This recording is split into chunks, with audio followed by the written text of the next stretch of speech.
And the Ziphites came to Shaul at Geba, saying, Is not David hiding himself in the hill of Hakilah, overlooking the west land? And Shaul rose and went down to the wilderness of Ziph, and with him 3,000 chosen men of Israel, to seek David in the wilderness of Ziph. And Shaul encamped in the hill of Hakilah, overlooking the west land by the way, while David was dwelling in the wilderness. And he saw that Shaul came after him into the wilderness. And David sent out spies, and learned that Shaul had indeed come.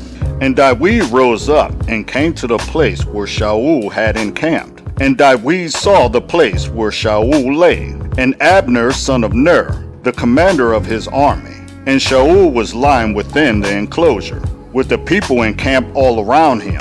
And David spoke up and said to Ahimelech the Hittite, and to Abishai son of Zeruiah, brother of Joab, saying, Who goes down with me to Shaul in the camp? And Abishai said, I go down with you. And David and Abishai came to the people by night, and saw Shaul lying asleep within the camp, with his spear stuck in the ground by his head. And Abner and the people lay all around him.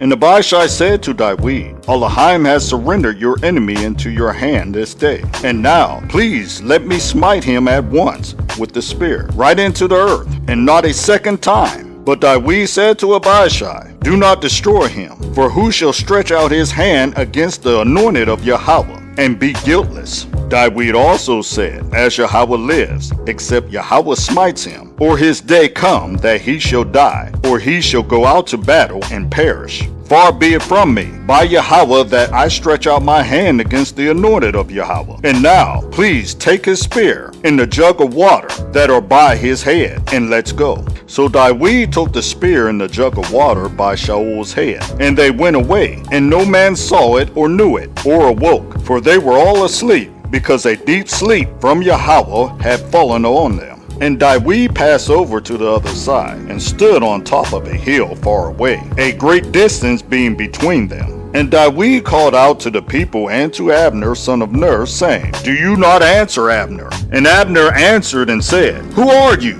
Calling out to the sovereign. And David said to Abner, Are you not a man? And who is like you in Israel? Why then have you not guarded your master the sovereign? For one of the people came in to destroy your master the sovereign.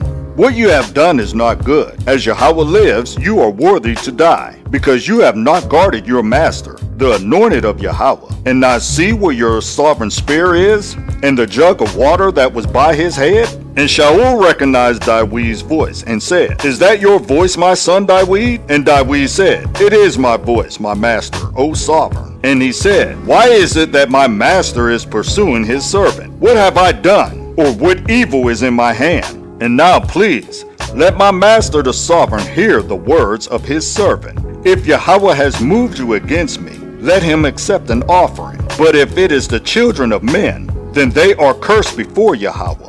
For they have driven me out today, that I should not join myself to the inheritance of Yahweh, saying, Go, serve other mighty ones.